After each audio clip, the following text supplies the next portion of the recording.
would describe as defensive would probably be the way that I would go about that. But I thought what you just heard there in terms of expectations moving forward was pretty interesting, because when you get sort of the backing that certainly Cam Neely and Don Sweeney got from Charlie Jacobs, he made that very, very apparent early on in his opening statement, quite frankly, that those were going to be the guys moving forward.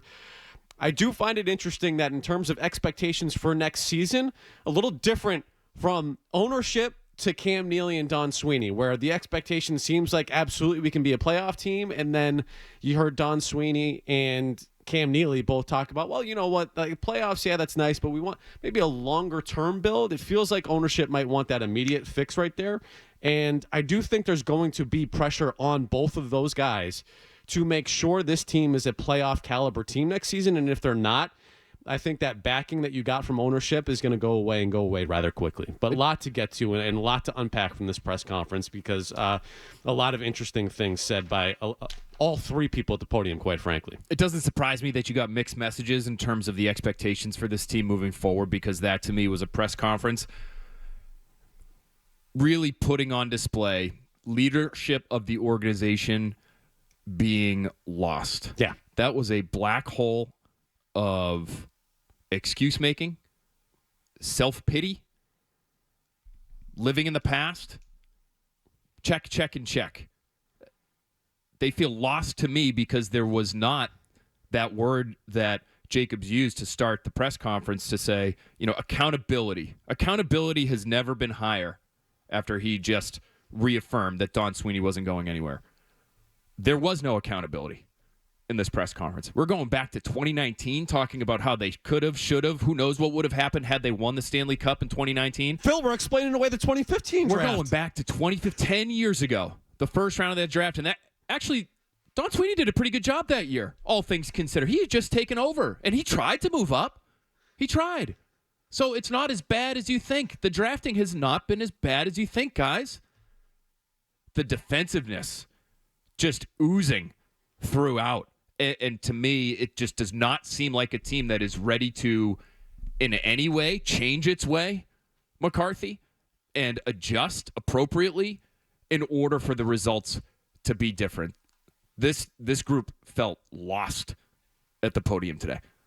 I'm stunned by what I just listened to for the last 45 minutes. I can't believe how far off the mark these guys are, how far away. Lost is a great term to describe it. Even just the difference in opinion on where this team is.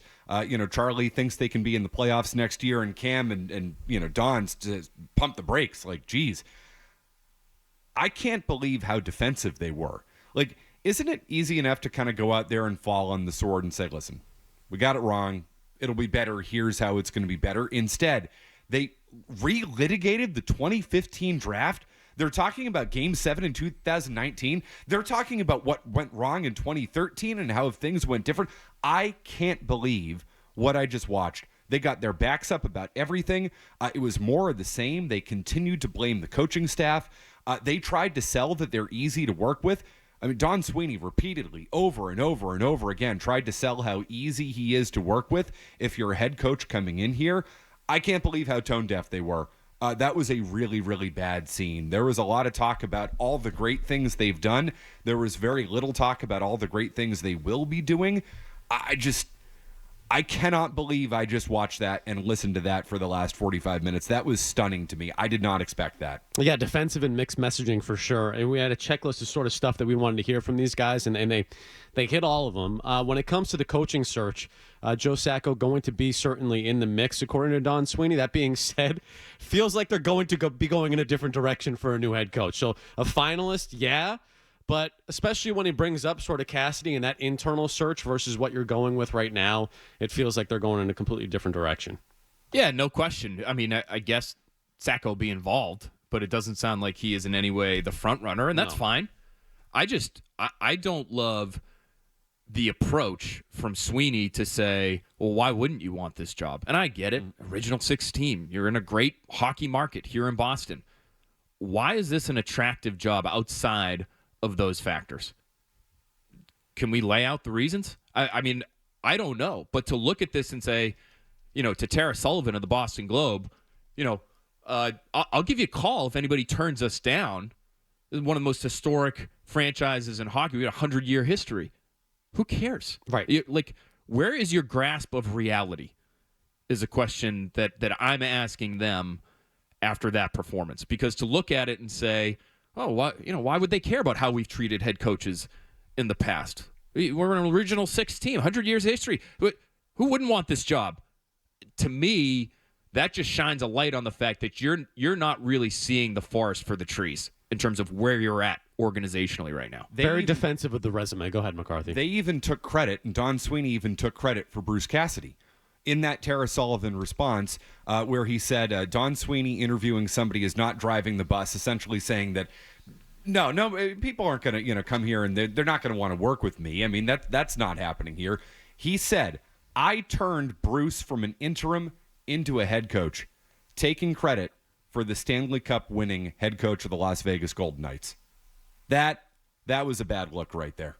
No question. And it wasn't the only time they referenced, oh, look what we helped, Bruce Cassidy turn into. But that was even more explicit. You're right. I heard that. I turned him into.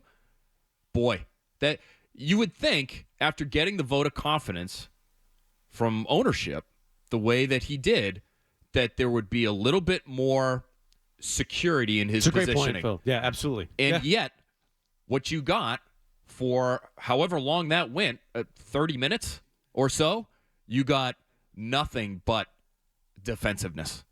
And to me, again, when you are going back through your own resume and you're arguing why this isn't as bad as you think and why actually I was pretty good here even though you don't think I was, does that give anyone any hope that they're going to do things differently in order to turn this thing around? Even for Charlie Jacobs to say he has a proven track record of taking a team that couldn't make the postseason and bringing it to the postseason. I guess he's right, but again, 10 years ago. Yep. 10 years ago that happened. And outside of, that Stanley Cup final that they wanted to reference so many times, we know what the finishes were since then. Second round out, first round, second round out, no postseason. And that's a guy who deserves to stick in his job. It's hard to make that case as strongly as they tried today, and I think it became a thou doth protest too much kind of press conference for them.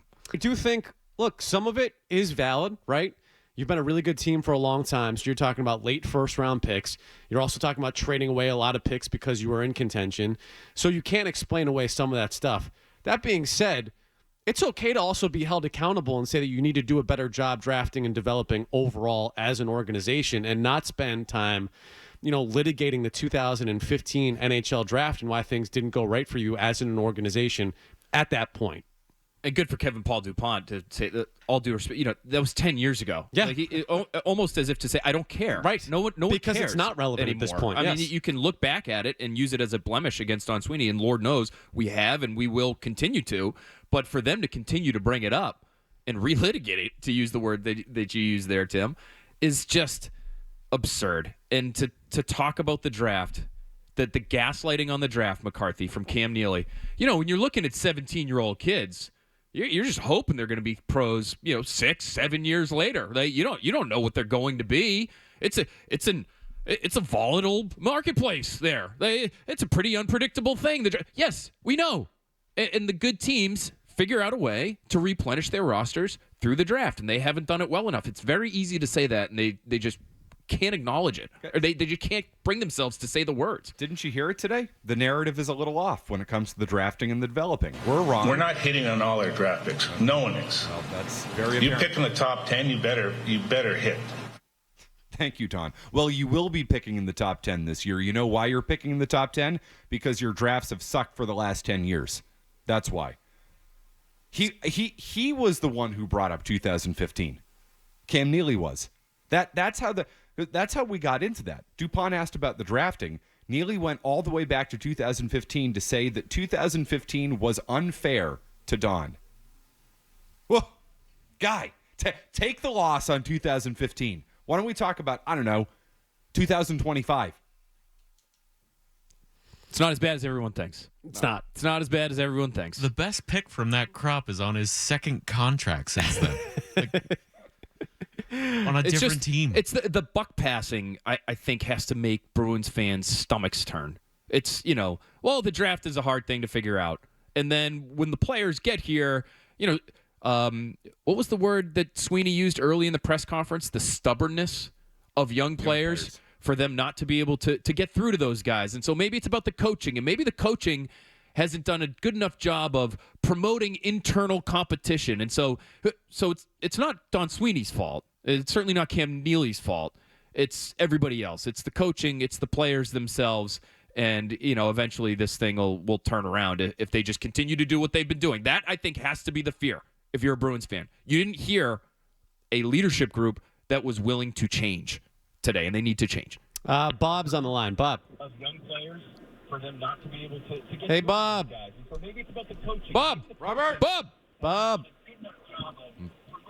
He's going to get there here in a second. Let's put him on hold. If I knew how. Great take from that guy on the radio.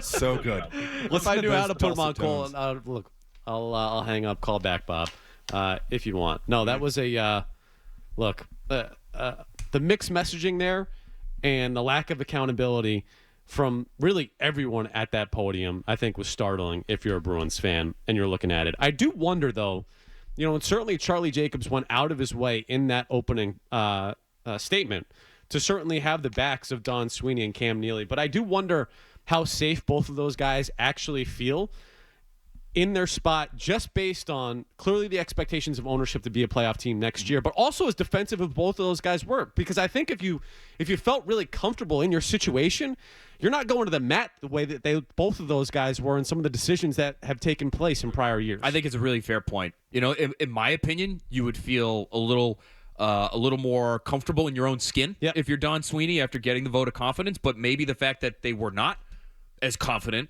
as I think they should be is an indication that, hey, they know their asses are on the line here, and those seats are as hot as they can get prior to being relieved of your duties.